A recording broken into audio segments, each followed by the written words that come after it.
L'économie est assez méconnue pour cette période-là du consulat et de l'Empire, de Napoléon en général.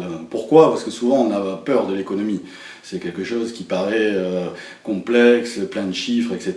Et on est rebuté, on a tort, parce qu'en fait dans cette période, l'économie est en train de connaître des bouleversements majeurs qui non seulement ont impacté, y compris notre vie quotidienne et ce qui va se passer ensuite, mais aussi la période napoléonienne. En fait, la période napoléonienne ne vit pas dans une période hors économie, au contraire, l'économie est centrale.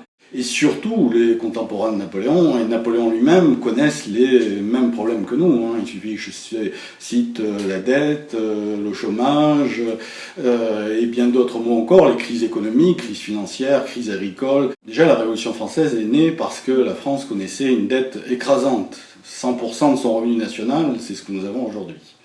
Et en fait, cet ancien régime a disparu, s'est écroulé, a suivi la Révolution, et il a fallu que pour que le régime de Napoléon survive, eh bien, qu'il équilibre ses budgets et qu'il arrive financièrement à se refaire.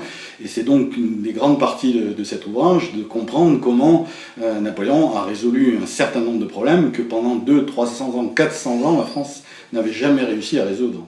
Napoléon aurait très bien pu dire, comme certains, je déteste la finance, parce que non, les banquiers n'ont pas été forcément avec lui, et même souvent contre lui.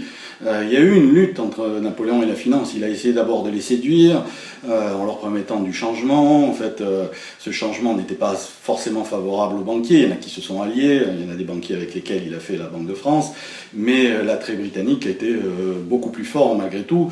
Et il a fallu qu'il lutte finalement contre la planète finance réfugiée à Londres. Il a créé une sorte de Brexit à l'envers, en voulant exclure la Grande-Bretagne. Et tous ces thèmes-là font plus encore une fois écho aujourd'hui, en fait.